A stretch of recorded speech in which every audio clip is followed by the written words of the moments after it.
para masagot yung mga tanong ng mga kababayan natin at mga supporters ni dating Pangulong Rodrigo Duterte. Maliban sa huling habilin ni PRD, ma'am,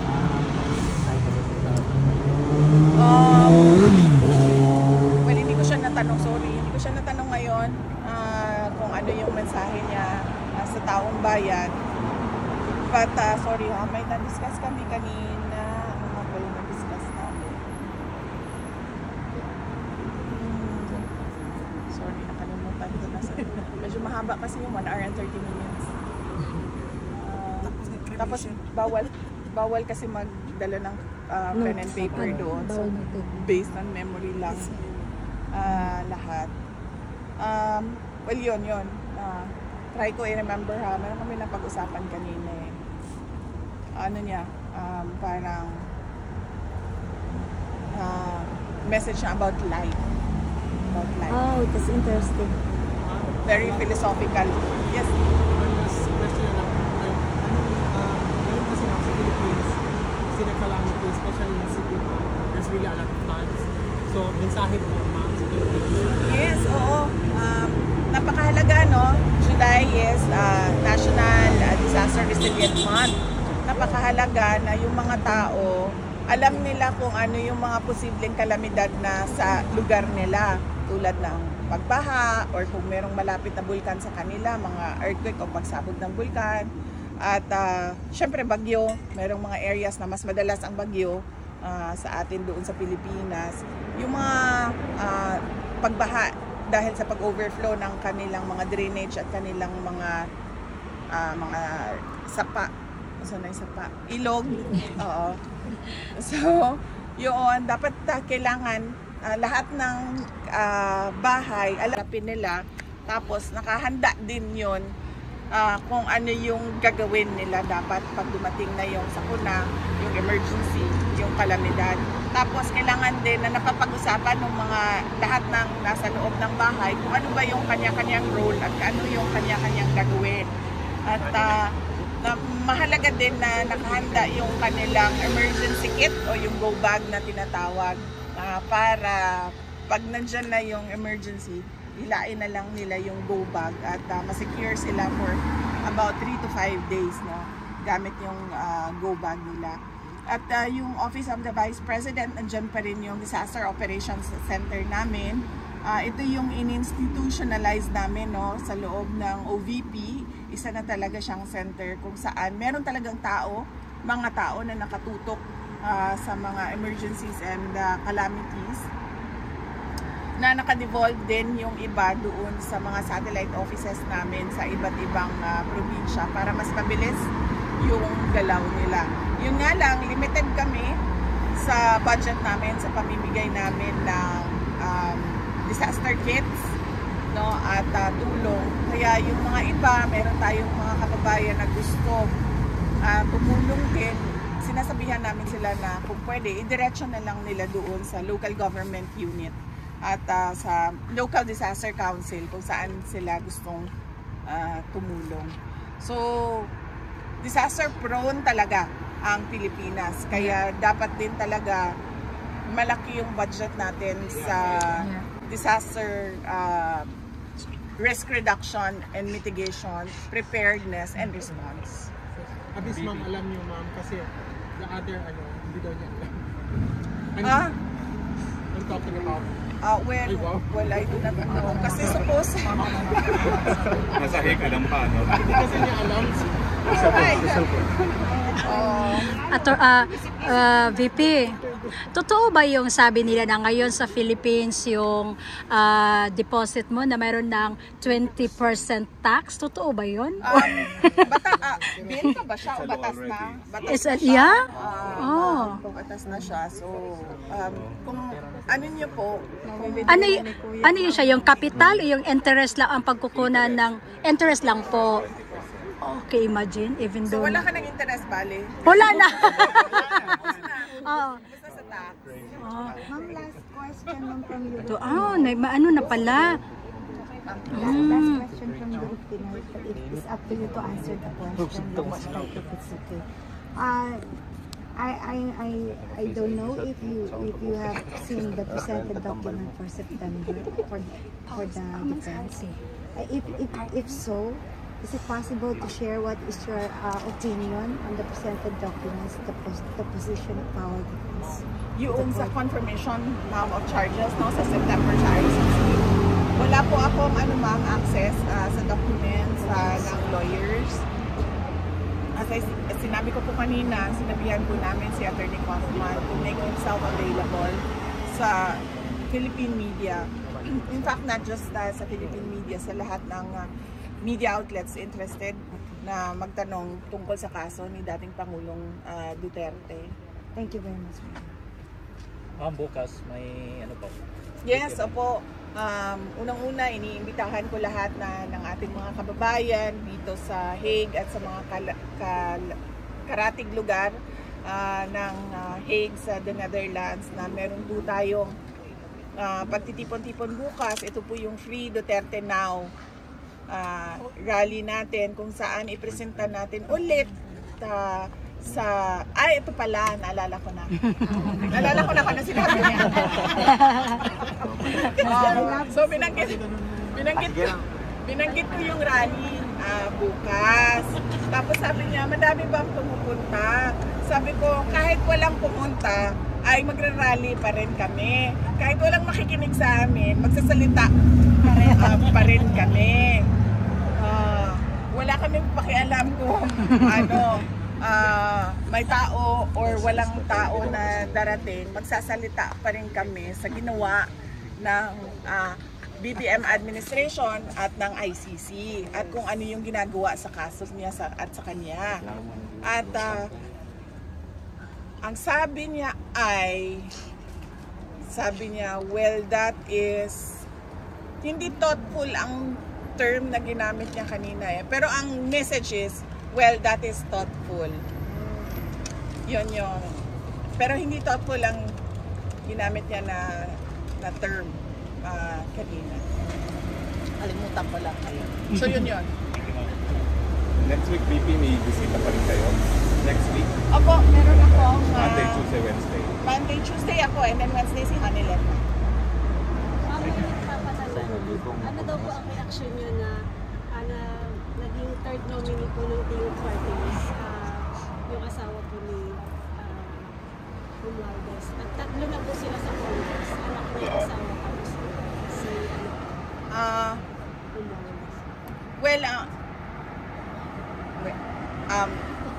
that is a question best answered by other party lists, no? Dahil sila yung merong interest sa ganyan, dahil sila yung merong mga nominees, 1, 2, 3 nominees, no? So, merong iba dyan ng mga party lists na maybe inalaw or hindi inalaw ang kanilang mga nominees, kaya sila yung mas karapat dapat na mag-question about sa pag-appoint ng isang member ng party list to the seat. Ma'am, how do you assess PRD? I mean, few days bago alis na naman kayo, how do you assess it? Okay naman siya. Paniwala ko kung pwede lang siya umaten bukas, atin yung bukas. Yeah, okay lang siya. Nakakain na siya? Hindi ko siya tinanong pero tinanong ko yung guard na kasama ko kanina na nag-escort sa akin palabas. Tinanong ko siya kung actually yan na lang yung tanong ko sa kanila lagi eh.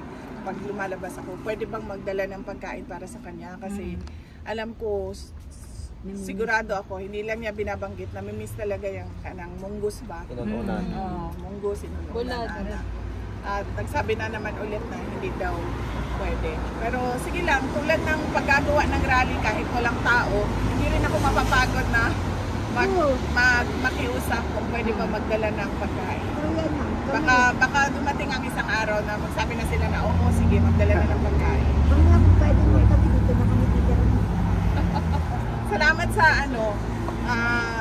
Salamat sa tulong ninyo, sa dasal ninyo, sa suporta ninyo.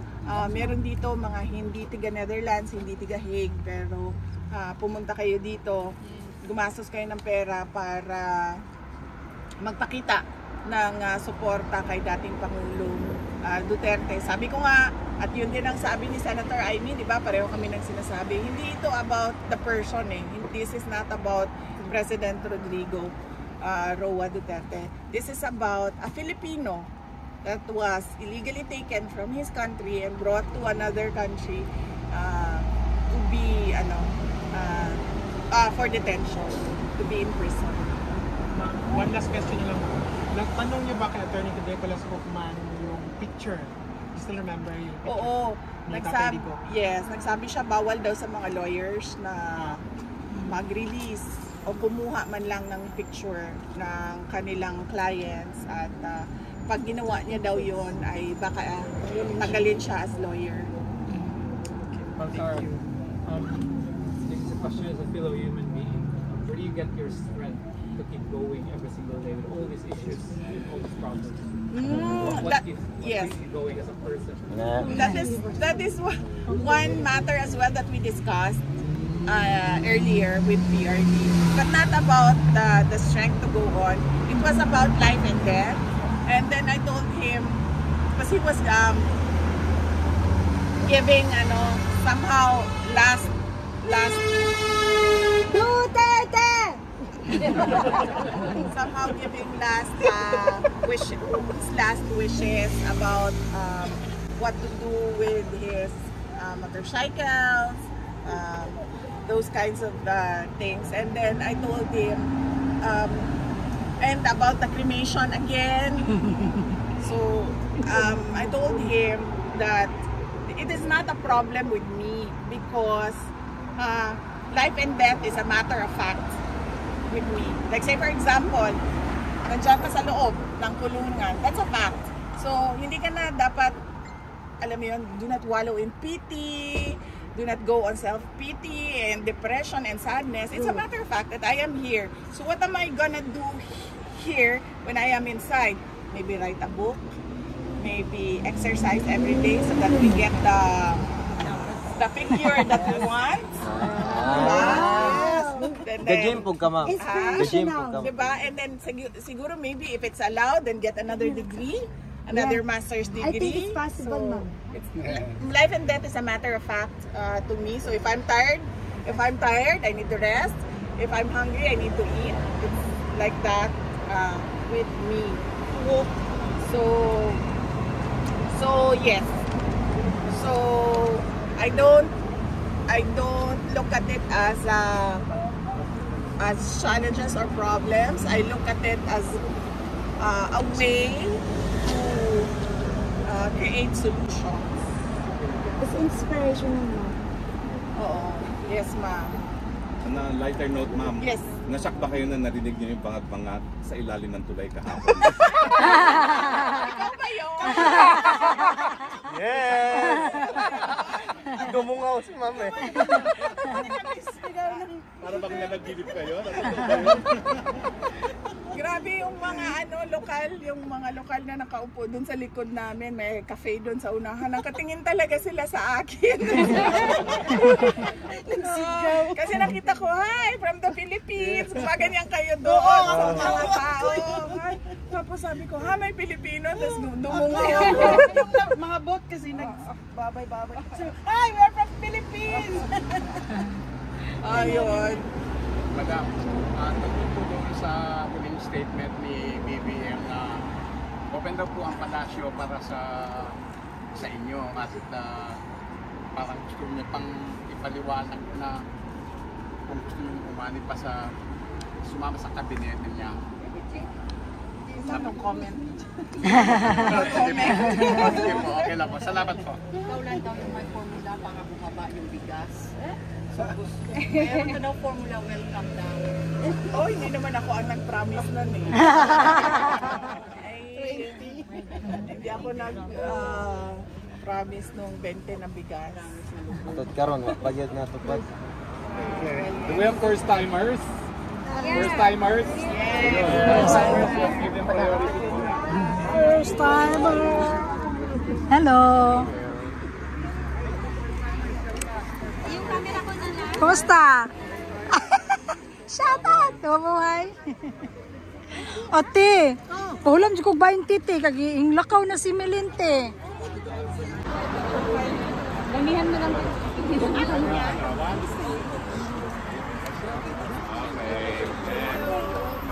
Next. Yung camera niyo po. Okay. Yeah. Ito cameraman, ha? Next.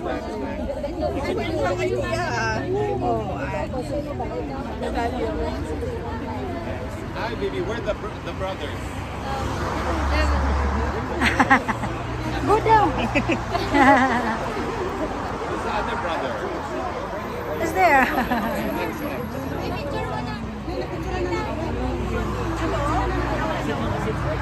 Exit na doon. Okay.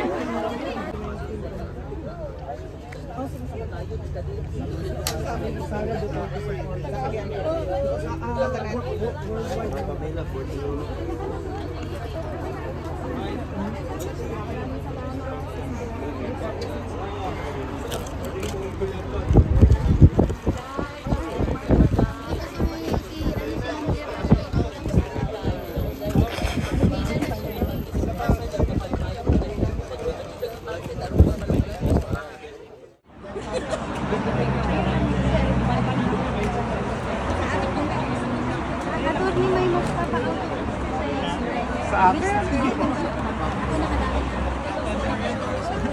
Sir Paul, gwapo daw po kayo. Ha? Napakagwapo niyo po daw. Oh, thank you. Thank you. Wow, long sham. Okay. Next. Si tita. Kita kay si Madam Intay. Bagong hair. Lahat ng outfit. Kita niyo yung post niya.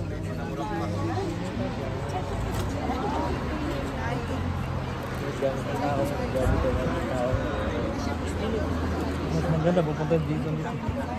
Punta daw siya? Ano oras sila mag-landing? 6:55. Dami pa. Oh, you miss one half of your Yeah. Sabi ko kay Kuya, ako ni sabi ko, andit pa ba sila? Hindi ko kanina na yung malay. Nakakawit ko.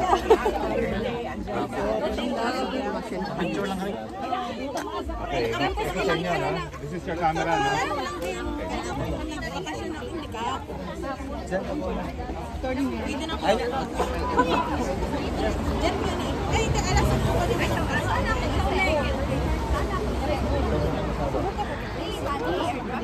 Naka-picture na kayo, te? Ay! Nandiyan yung kanina. Last naman yun. Si Aring King naka-gown na o ang naka-gown. Napakabas green. Nawala sa isniya.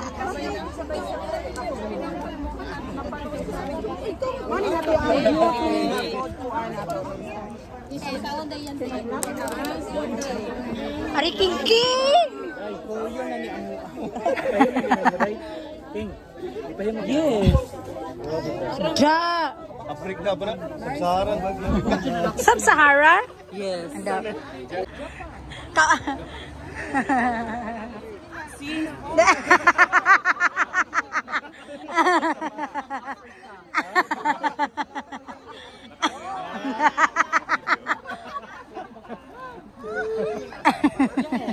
Mahiwagang kapwa.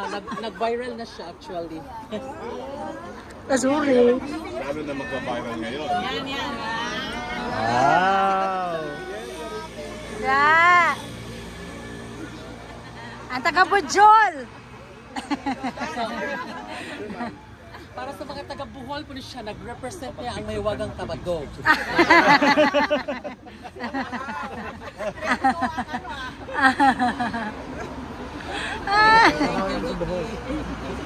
Of course, always. Okay. One group picture. Luwa na record si Sid. Uy, pag-shoot, uy! Makuyang one masad. Kalatahon ka gyud Ari King King. Uli ka nakaabot ka gyud kasi imong live nga man tag makaanhi ka. Og makapil jud ka. paningkamutan. Unsa man yung pagpaningkamot? Mula ka na kung hapon lagi. Oh, okay. Pero okay ra ka. Kumusta mo ko? Lagi, dugay na jud ko na ba't naw sinaw. Pero ang imo adjong high heels nimo katong sa Bohol kay gidala nimo. Of course. Si medyo kog tan-aw sa imo ang si medyo kog tan-aw sa imo ang vlog nimo do. Sana siguro ako alas 6 akong standby. Amo ka mag-standby. So, yun eh. Mo nang mukuan mo pa pero manawag ko. Shout out ninyo sa Sikihor. Asa dapat Sikihor ni hati? Larena Sikihor. Shout out yung tanan di Day live tayo dito sa Duterte Street sa Dahig Day. Tingnan nyo Day. Ang gaganda namin dito. Green cake at timor kaglumot ng glakaw. Parihas ta. Mortalig mga Merger Guevara. Shout out nimo, Day Merger Guevara. Kaya meron Dahig Day. Salamat ka Juday Haday sa pagsuporta o pagmahali mo. Kanunay kanamo Day. Love you Day. Saan sa? Sa Belgium. Madamihan yung viewers.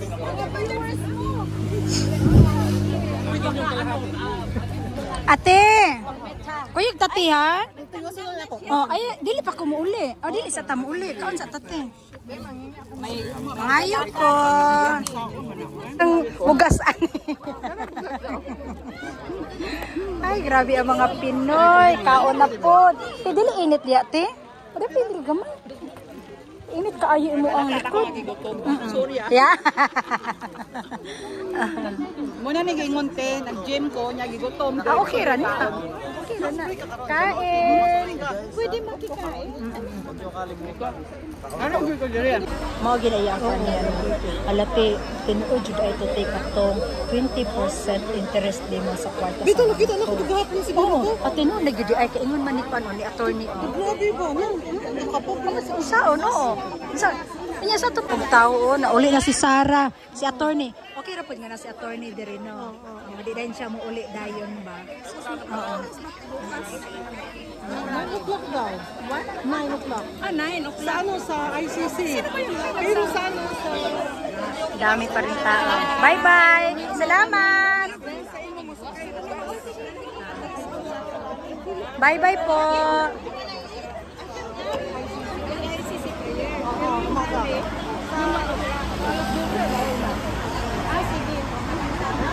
Malapit lang yun. Nakatingin kami doon sa...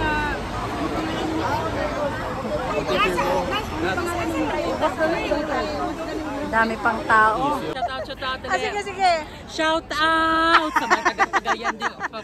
Pagadian din haday. Shout out yung tanan. Pag binuotan yung taon mo sa Pagadian din haday. Kadaghan kayo. Magpadayon lang yung kadaghan ko na dihagan. Ayaw mo patakatakin tuwad din taon. Yaman mo karing-king. Ayaw mo patakatakin bilang ka din taon din ha. Pag binuotan mo sa kanunay. Pag bidjas yung kanunay. Katod yung kanunay. Murasakos harina ang sulong. Taga-tuhod yun, taga-tuhod o dili? Shout out kay Tin Tuarte from Canada, Sisi Labselo, and special shout out sa ating mga tanawar. Habang mo busy si Ating